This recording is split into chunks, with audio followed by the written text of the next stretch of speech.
Good morning दोस्तों। आज अपन शुरू करते हैं व्यावसायिक अर्थशास्त्र, बिजनेस इकोनॉमिक्स।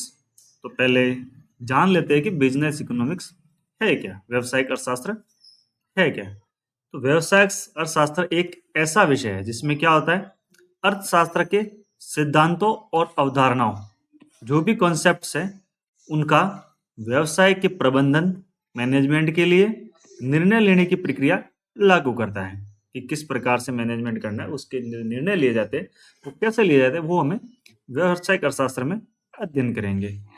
और ये व्यापारिक संगठनों को बाजार की स्थिति, संसाधनों के प्रबंधन, जो रिसोर्सेज है उनका कैसे मैनेजमेंट करना है, उत्पादन की लागत कैसे कम करनी है, ठीक है, और लाभप्रदता, लाभ को कैसे अधिकतम करें, ये जैसी इस तरह की जो चुनौतियां हैं, उन चुनौतियों से निपटने के लिए ये व्यावसायिक अर्थशास्त्र हमारी मदद करेगा। तो पहले देखते हैं कि व्यावसायिक अर्थशास्त्र की परिभाषा क्या है। तो व्यावसायिक अर्थशास्त्र अर्थशास्त्र की वह शाखा है जो आर्थिक सिद्धांतों और आर्थिक विश्लेषणों का प्रयोग करके व्यापार और उद्योग के विभिन्न पहलुओं की जांच करता है। यह व्यावसायिक निर्णय को अधिक प्रभावी और कुशल बनाने के लिए प्रबंधकीय रणनीतियों को विकसित करने में सहायक है। व्यावसायिक अर्थशास्त्र का अभिप्राय व्यवहारिक अर्थशास्त्र की उस शाखा के है जिसके अंतर्गत व्यावसायिक संगठनों एवं उद्योगों की प्रबंधकीय समस्याओं का विश्लेषण, समाधान के लिए आर्थिक सिद्धांतों एवं धारणाओं का व्यवहारिक प्रयोग किया जाता है।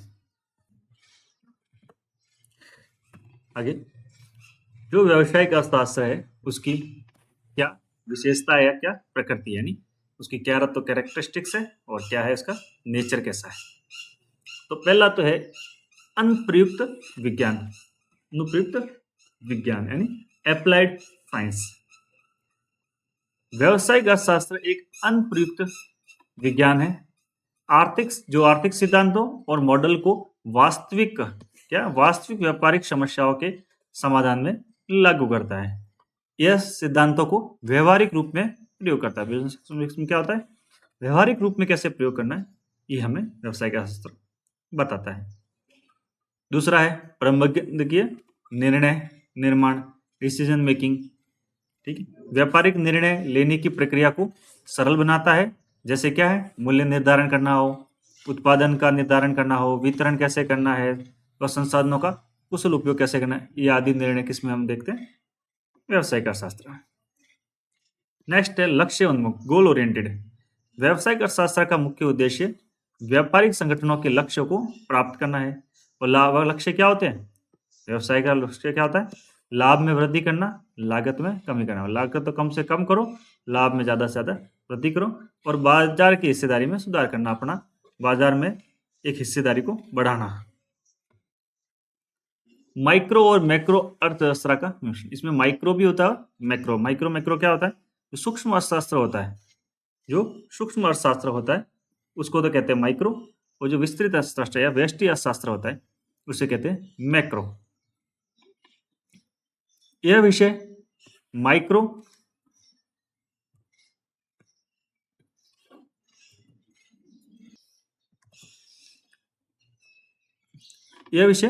और माइक्रो यानी सूक्ष्म, और मैक्रो स्थूल यानी विस्तृत, दोनों के अर्थशास्त्र का मिश्रण, इसमें दोनों के रूप आएंगे। जैसे संगठन के अंदरूनी और बाहरी आर्थिक कारकों का दोनों का अध्ययन कहते हैं। अंदरूनी तो किसमें हो जाएगा, माइक्रो में, और बाहरी किसके हो जाएगा, मैक्रो में, ठीक है। व्यावसायिक नीतियों का विकास, डेवलपमेंट ऑफ बिजनेस पॉलिसी। व्यावसायिक अर्थशास्त्र व्यापारिक नीतियों को विकसित करने में मदद करता है, जो बाजार की परिस्थितियों के अनुसार अनुकूलित की जा सकती है। नेक्स्ट है अनिश्चितताओं का प्रबंधन, मैनेजमेंट ऑफ अनसर्टेनिटी। कोई फिक्स नहीं है, ठीक है, निश्चित नहीं है। यह बाजार में अनिश्चितता और जोखिम के तत्वों का विश्लेषण करता है और उन्हें कम करने का उपाय समझता है।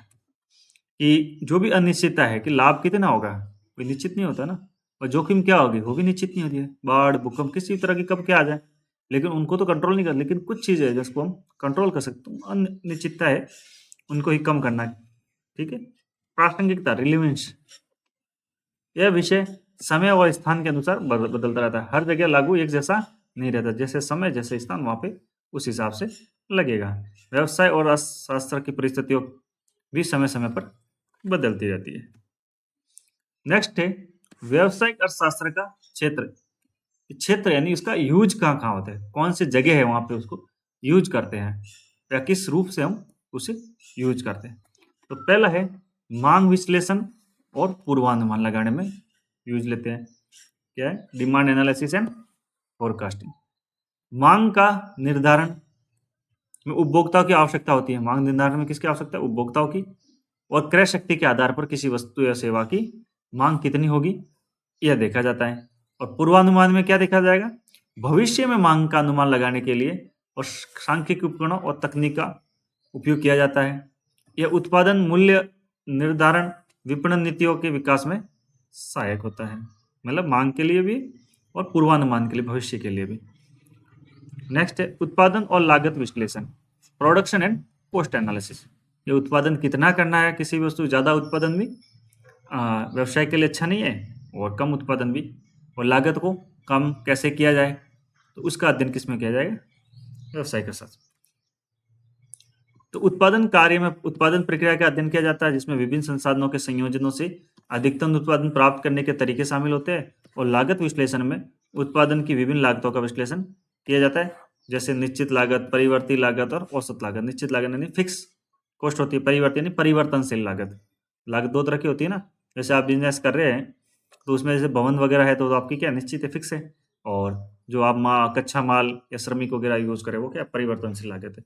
औसत लागत यानी कुल लागत में कुल इकाइयों का भाग देंगे तो क्या आता है हमारे औसत लागत।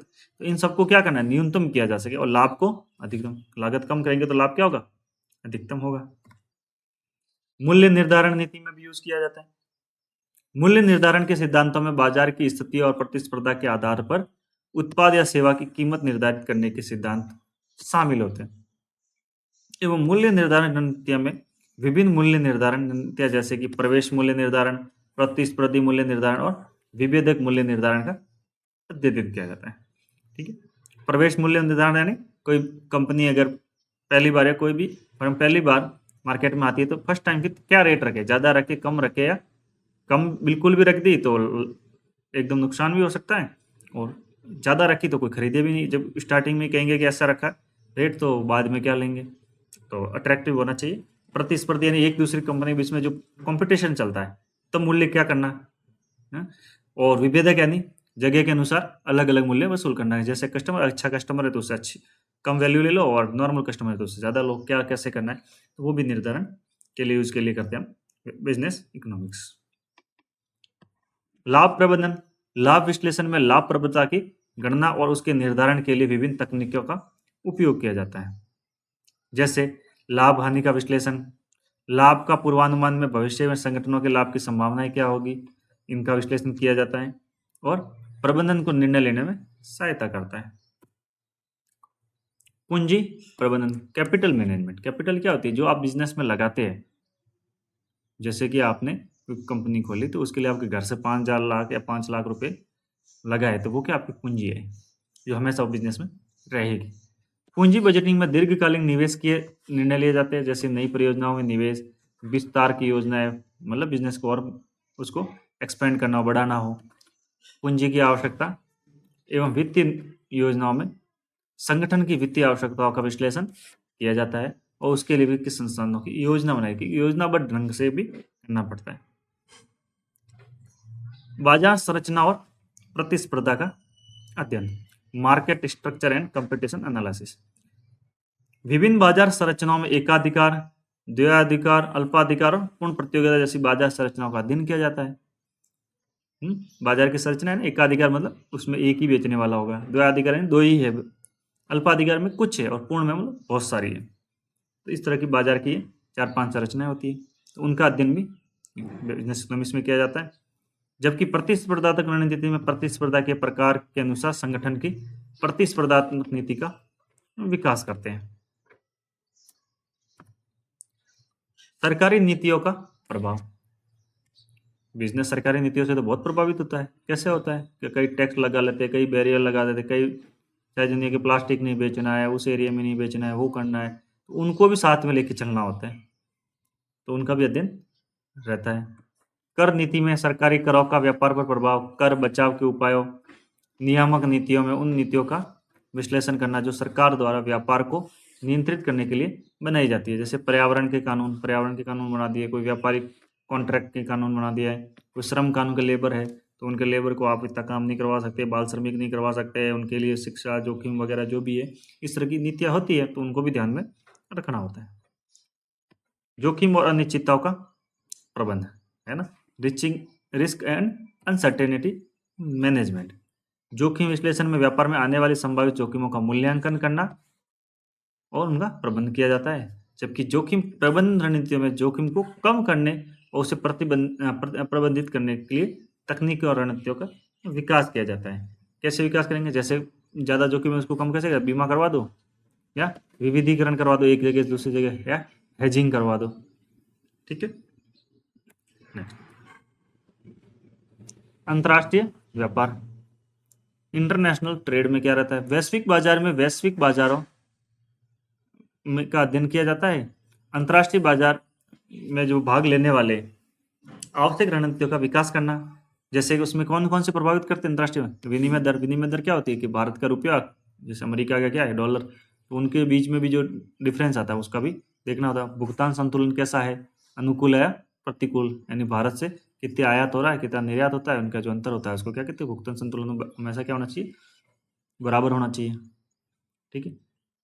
विभिन्न देशों के बीच मुद्रा विनिमय और भुगतान संतुलन का विश्लेषण करना होता है।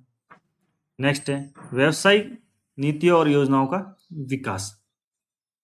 लघु और दीर्घकालिक योजना में संगठन की भविष्य की गतिविधियों के लिए योजना तैयार की जाती है और व्यापार नीतियों का निर्माण इसमें क्या आते हैं? जैसे समग्र नीति, ठीक है, संगठन की समग्र नीति और उसकी विभिन्न शाखाओं की योजना बनाई जाती है। जैसे विपणन यानी मार्केटिंग, वित्त और मानव संसाधन, मार्केटिंग कैसे करनी है, फाइनेंस का मैनेजमेंट, वित्त का मैनेजमेंट कैसे करना है, और मानव संसाधन यानी जो भी कर्मचारी वगैरह जो कार्य करते हैं उनका भी एक मैनेजमेंट होना चाहिए। नेक्स्ट है व्यावसायिक अर्थशास्त्र का महत्व, इंपोर्टेंस ऑफ बिजनेस इकोनॉमिक्स। व्यावसायिक अर्थशास्त्र की क्या इंपोर्टेंस है? तो पहला है प्रबंधकीय निर्णय लेने में सहायता। ठीक है, सबसे पहला इंपोर्टेंट तो क्या है? प्रबंध के निर्णय लेने के लिए तो हम ये सब कुछ कर रहे हैं। ठीक है, तो पहला क्या है? सटीक निर्णय। सटीक निर्णय में कैसे? व्यावसायिक अर्थशास्त्र आर्थिक सिद्धांतों और आंकड़ों का उपयोग करके, किसका? आर्थिक सिद्धांतों और आंकड़ों का उपयोग करके प्रबंधकों को सटीक और तर्क संगत निर्णय लेने में मदद करता है। यह निर्णय लेने की प्रक्रिया को व्यवस्थित और प्रभावी बनाता है। जोखिम और अनिश्चितताओं का प्रबंधन, ठीक है, इसमें क्या है? प्रबंधकों को जोखिम और अनिश्चितताओं के साथ जुड़े निर्णयों को विश्लेषण करने और उन्हें कम करने के लिए रणनीतियां विकसित करने में सहायता करता है। दूसरा है संसाधनों का कुशल उपयोग, एफिशिएंट यूज ऑफ रिसोर्सेज, कि जो भी संसाधन है उनका अनुकूलतम उपयोग हो सके। व्यावसायिक अर्थशास्त्र संगठन को अपने संसाधनों को सर्वोत्तम उपयोग के तरीके सिखाता है, जिससे उत्पादन लागत को कम किया जा सके और लाभ को अधिकतम किया जा सके। दूसरा है लागत को कम करना, लागत नियंत्रण। ये लागत के विभिन्न घटनाओं का विश्लेषण करके प्रबंधकों को लागत नियंत्रित करने के उपाय प्रदान करता है। मांग और आपूर्ति का विश्लेषण, मांग पूर्वानुमान पहला है। इसमें क्या है? ये बाजार में उत्पादन की मांग का पूर्वानुमान लगाने में मदद करता है कि कितनी मांग है उस वस्तु की जो हम उत्पादित करते हैं, जिससे उत्पादन और इन्वेंट्री के स्तर को सही ढंग से प्रबंधित किया। इन्वेंट्री यानी स्टॉक, कि कितना उत्पादन करना और कितना स्टॉक रखना है, इसका सही ढंग से हम प्रबंधित कर सके। दूसरा है मूल्य निर्धारण की नीति। यह संगठन को उचित मूल्य निर्धारण नीति तय करने में सहायता करता है जो बाजार की प्रतिस्पर्धा और उपभोक्ता की मांग के अनुरूप हो। लाभ बढ़ाने में सहायक, नेक्स्ट क्या है? लाभप्रदता बढ़ाने में सहायक। लाभ विश्लेषण, व्यावसायिक अर्थशास्त्र लाभप्रदता के विभिन्न पहलुओं का विश्लेषण करता है और प्रबंधकों को लाभ को अधिकतम करने के उपाय सुझाता है। प्रबंधक कैसे लाभ को अधिकतम करे। और लाभ पूर्वानुमान में क्या होगा? भविष्य की लाभप्रदता का अनुमान लगाने और उसे बढ़ाने के लिए रणनीतियां विकसित करना। व्यावसायिक नीतियों का विकास। ठीक है, तो पहला क्या है, रणनीति की योजना। व्यावसायिक अर्थशास्त्र संगठन को दीर्घकालिक और लघुकालिक व्यावसायिक नीतियों और योजनाओं के विकास में मार्गदर्शन करता है। जैसे मांग के उतार चढ़ाव के लिए तैयार रहना होता है। जैसे यह संगठन को बाजार में मांग के उतार चढ़ाव के लिए तैयार रहने और उसके अनुसार अपनी नीतियां समायोजित करने को कहता है। कैसी मांग है उसके अनुसार, कम मांग है तो कम, ज्यादा है तो उसके अनुसार ज्यादा उत्पादन करना है। नेक्स्ट, प्रतिस्पर्धात्मक वृद्धि, इंक्रीज कॉम्पिटिटिवनेस, प्रतिस्पर्धा करनी है।